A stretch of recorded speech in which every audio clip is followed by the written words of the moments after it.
Good morning ਬੇਟਾ। ਅੱਜ ਆਪਾਂ ਫਸਟ ਈਅਰ ਦਾ ਚੈਪਟਰ ਕਰਾਂਗੇ ਰਾਜ ਦੇ ਜਨਮ ਸੰਬੰਧੀ ਸਿਧਾਂਤ, ਸਮਾਜਿਕ ਸਮਝੌਤੇ ਦਾ ਸਿਧਾਂਤ ਅਤੇ ਇਤਿਹਾਸਕ ਵਿਕਾਸਵਾਦੀ ਸਿਧਾਂਤ। ਬੇਟਾ ਇਸ ਚੈਪਟਰ ਵਿੱਚ ਚਾਰ ਟਾਈਪਸ ਦੇ ਕੁਐਸਚਨ ਹੁੰਦੇ ਨੇ। ਫਸਟ ਕੁਐਸਚਨ ਇਹ ਹੋ ਸਕਦਾ ਹੈਗਾ ਕਿ ਰਾਜ ਦੇ ਜਨਮ ਸੰਬੰਧੀ ਜਿਹੜਾ ਹੈਗਾ ਸਮਾਜਿਕ ਸਮਝੌਤੇ ਦਾ ਸੰਖੇਪ ਇਤਿਹਾਸ ਵਰਣਨ ਕਰੋ। ਸਮਾਜਿਕ ਸਮਝੌਤੇ ਦਾ ਇਤਿਹਾਸ ਦਾ ਵਰਣਨ ਕਰੋ।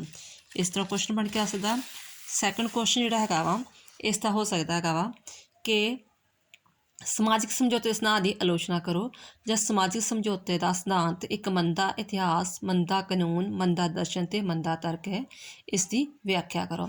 ਇਹ ਦੂਸਰੇ ਟਾਈਪ ਦਾ ਕੁਐਸਚਨ ਬਣ ਕੇ ਆ ਸਕਦਾ ਹੈਗਾ, ਠੀਕ ਹੈ, ਇਸੇ ਚੈਪਟਰ ਦਾ। ਅਤੇ ਥਰਡ ਕੁਐਸਚਨ ਜਿਹੜਾ ਹੈਗਾ ਵਾ ਆ ਸਕਦਾ ਹੈਗਾ ਤੁਹਾਡਾ ਕਿ ਰੂਸੋ ਦੀ ਆਮ ਇੱਛਾ ਦਾ ਸਿਧਾਂਤ ਕੀ ਹੈ। ਇਸੇ ਚੈਪਟਰ ਵਿੱਚ ਬੇਟਾ ਇਹ ਟੌਪਿਕ ਨੇ, ਠੀਕ ਹੈ, ਰੂਸੋ ਦੀ ਆਮ ਇੱਛਾ ਦਾ ਸਿਧਾਂਤ ਕੀ ਹੈ।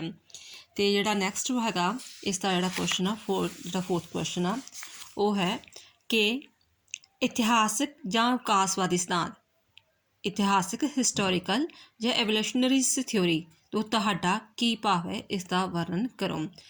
ਅੱਜ ਆਪਾਂ ਬੇਟਾ ਇਸ ਦਾ ਜਿਹੜਾ ਹੈਗਾ ਫਸਟ ਕੁਐਸਚਨ ਕਰਾਂਗੇ ਸਮਾਜਿਕ ਸਮਝੌਤੇ ਦਾ ਸਿਧਾਂਤ। ਫਸਟ ਆਫ ਆਲ ਆਪਾਂ ਵੇਖਾਂਗੇ ਕਿ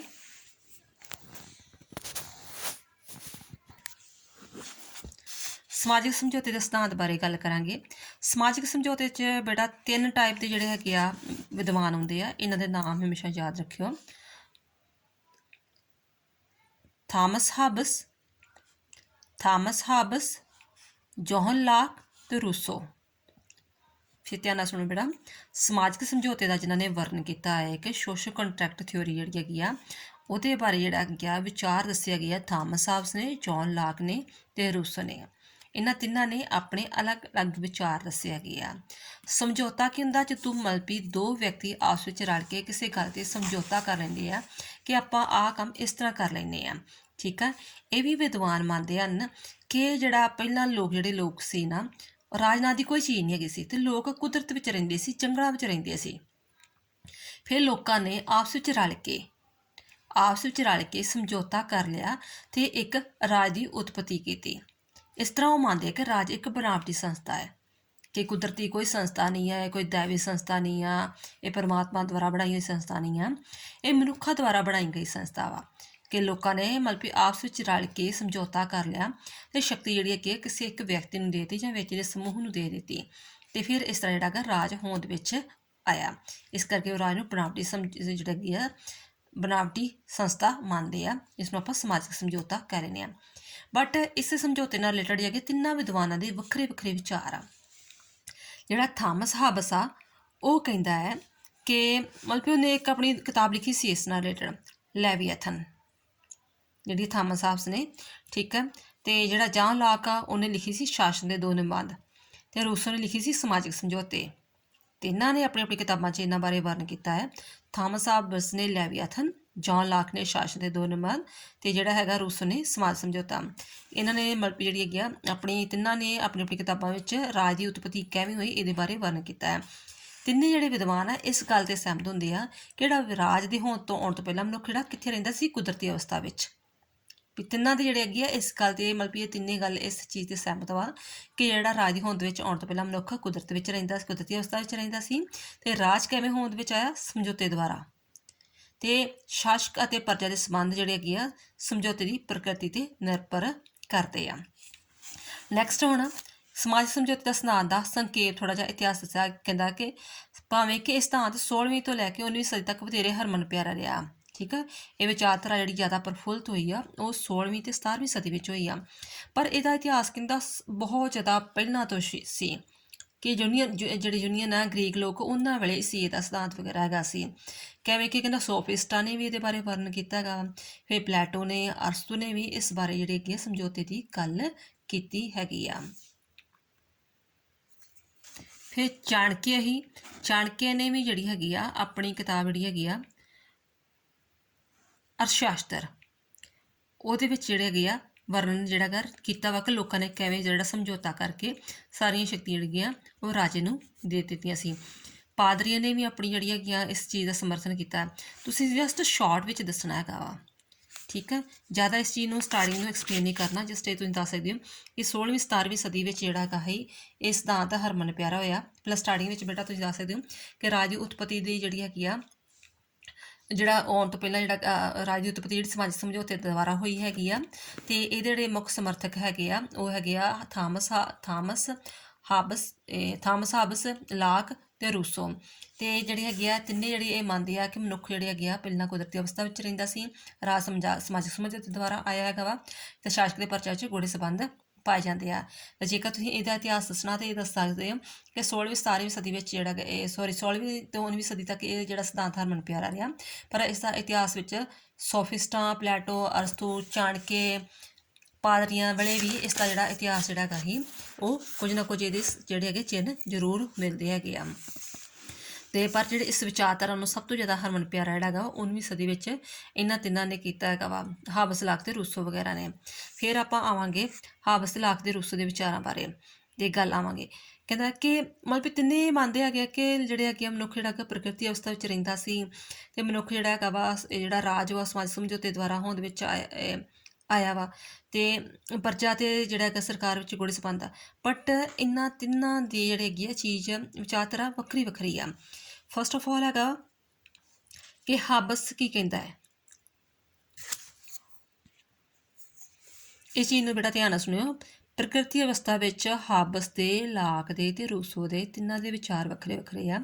ਹਾਬਸ ਕਹਿੰਦਾ ਹੈ ਕਿ ਜਿਹੜਾ ਮਨੁੱਖ ਉਸ ਸਮੇਂ ਕੁਦਰਤੀ ਅਵਸਥਾ ਵਿੱਚ ਬੜਾ ਸ਼ੱਕੀ, ਸਵਾਰਥੀ, ਵਿਸ਼ਵਾਸਘਾਤੀ ਸੀ। ਠੀਕ ਹੈ, ਬੜਾ ਸ਼ੱਕੀ, ਸਵਾਰਥੀ ਅਤੇ ਵਿਸ਼ਵਾਸਘਾਤੀ ਸੀ। ਇਸ ਕਰਕੇ ਉਹ ਹਮੇਸ਼ਾ ਲੜਦੇ ਝਗੜਦੇ ਰਹਿੰਦੇ ਸੀ, ਅਤੇ ਮਾਈਟ ਇਜ਼ ਰਾਈਟ, ਤਗੜੇ ਦਾ 700-20 ਵਾਲੀ ਗੱਲ ਹੁੰਦੀ ਸੀ।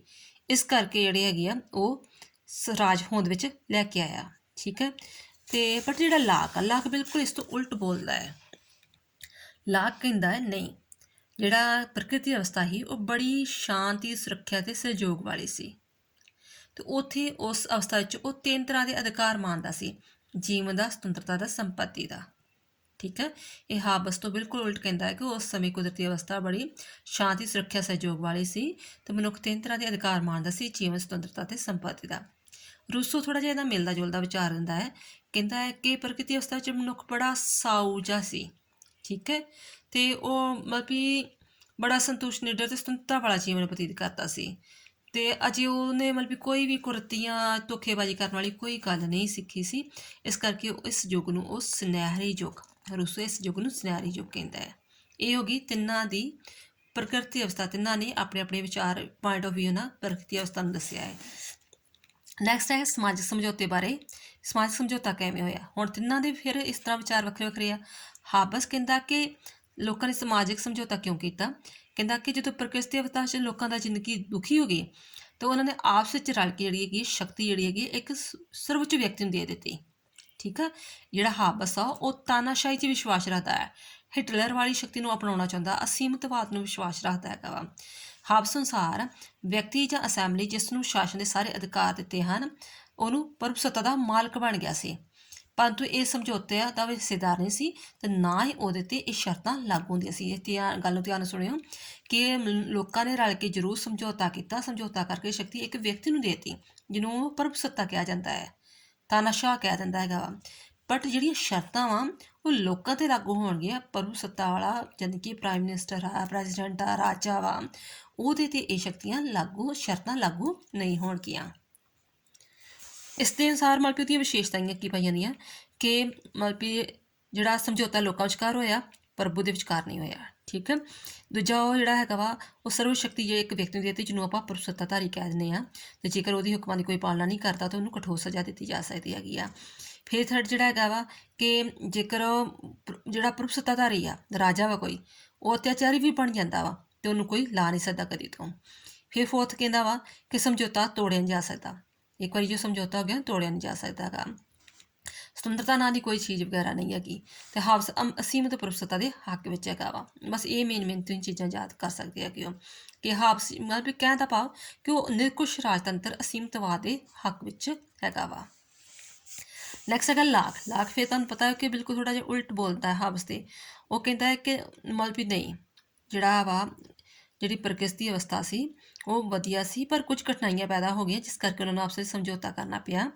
ਤੇ ਕਿਉਂਕਿ ਸਾਰੇ ਕੁਦਰਤੀ ਕਾਨੂੰਨ ਕਿਹੜੇ ਇਕਸਾਰ ਨਹੀਂ ਹੁੰਦੇ ਹਨ, ਤੇ ਇਸ ਕਰਕੇ ਮਤਲਬ ਲਾਕ ਅਨੁਸਾਰ ਪ੍ਰਕਿਰਤੀ ਅਵਸਥਾ ਤੋਂ ਛੁਟਕਾਰਾ ਪਾਉਣ ਲਈ ਵਿਅਕਤੀ ਨੇ 2 ਸਮਝੌਤੇ ਕੀਤੇ। ਉੱਪਰਲੇ ਬੇਸ਼ੱਕ ਹਰ ਚੀਜ਼ ਰਹਿਣ ਦਿਓ। ਨੈਕਸਟ ਹੈਗਾ ਕਿ ਉਹਨਾਂ ਨੇ 2 ਤਰ੍ਹਾਂ ਦੇ ਸਮਝੌਤੇ ਕੀਤੇ।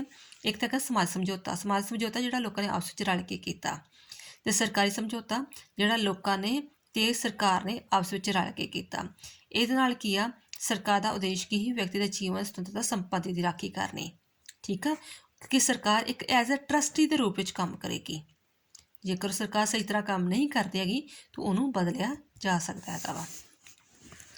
ਨੈਕਸਟ ਹੈ ਲਾਕ ਦੇ ਅਨੁਸਾਰ। ਫਿਰ ਜੋ ਉਹਨੇ ਗੱਲਾਂ ਕਹੀਆਂ ਉਹਦੇ ਅਨੁਸਾਰ ਵਿਸ਼ੇਸ਼ਤਾਵਾਂ ਕੀ ਨਿਕਲਦੀਆਂ ਹੈਗੀਆਂ ਕਿ ਲਾਕ ਜਿਹੜਾ ਹੈਗਾ ਵਾ ਪ੍ਰਕਿਰਤੀ ਤੇ ਰਾਜ ਵਿੱਚ ਵਿਅਕਤੀ ਨੂੰ ਸੁਖੀ ਜੀਵਨ ਬਤੀਤ ਕਰਦਾ ਸੀ। ਠੀਕ ਆ, ਉਹ ਮੰਨਦਾ ਕਿ ਪ੍ਰਕਿਰਤੀ ਅਵਸਥਾ ਵਿੱਚ ਸੁਖੀ ਜੀਵਨ ਬਤੀਤ ਕਰਦਾ ਸੀ। ਨੈਕਸਟ ਸੈਕੰਡ ਥਰਡ ਪੁਆਇੰਟ ਛੱਡ ਦਿਓ। ਤੇ ਫੋਰਥ ਪੁਆਇੰਟ ਵਿੱਚ ਕਹਿੰਦਾ ਹੈਗਾ ਕਿ ਜਿਹੜੀਆਂ ਉਹਨੇ ਸ਼ਰਤਾਂ ਕੀਤੀਆਂ ਸੀ ਸਮਾਜ ਸਮਝੌਤੇ ਵਿੱਚ, ਉਹ ਸ਼ਾਸਕ ਦੇ ਲਾਗੂ ਵੀ ਹੁੰਦੀਆਂ, ਸ਼ਾਸਕ ਤੇ ਵੀ। ਜਾਣੀ ਕਿ ਆਪਸ ਦੇ ਉਲਟ ਬੋਲਦਾ ਕਿ ਉਹ ਕਹਿੰਦਾ ਸ਼ਾਸਕ ਦੇ ਲਾਗੂ ਨਹੀਂ ਹੋਣਗੀਆਂ, ਕਹਿੰਦਾ ਸ਼ਾਸਕ ਤੇ ਲਾਗੂ ਹੋਣਗੀਆਂ। ਉਹ ਕਹਿੰਦਾ ਸ਼ਾਸਕ ਨੂੰ ਨਹੀਂ ਬਦਲਿਆ ਜਾ ਸਕਦਾ, ਇਹ ਕਹਿੰਦਾ ਸ਼ਾਸਕ ਨੂੰ ਬਦਲਿਆ ਜਾ ਸਕਦਾ ਹੈਗਾ। ਫਿਰ ਕਹਿੰਦਾ ਉਹ ਕੋਈ ਜਿੰਨਾ ਮਰਜ਼ੀ ਅਸੀਮਿਤ ਰਾਜਤੰਤਰ ਹੋ ਸਕਦਾ ਹੈਗਾ ਹਾਬਸ ਕਹਿੰਦਾ, ਬਟ ਇਹ ਕਹਿੰਦਾ ਨਹੀਂ, ਜਿਹੜਾ ਤੁਹਾਨੂੰ ਅਸੀਂ ਸ਼ਾਸਕ ਬਣਾਇਆ ਉਹ ਕਲਿਆਣਕਾਰੀ ਕੰਮ ਕਰੇਗਾ। ਫਿਰ ਮਤਲਬ ਇਹ ਕਹਿੰਦਾ ਕਿ ਜਿਹੜੀ ਸਰਕਾਰ ਆ ਉਹ ਸਾਡੇ ਲਈ ਇੱਕ ਐਜ਼ ਅ ਟਰਸਟੀ ਦੇ ਰੂਪ ਵਿੱਚ ਕੰਮ ਕਰੇਗੀ, ਕਿ ਉਹਨੂੰ ਆਪਾਂ ਬਦਲ ਵੀ ਸਕਦੇ ਹੈਗੇ ਆ।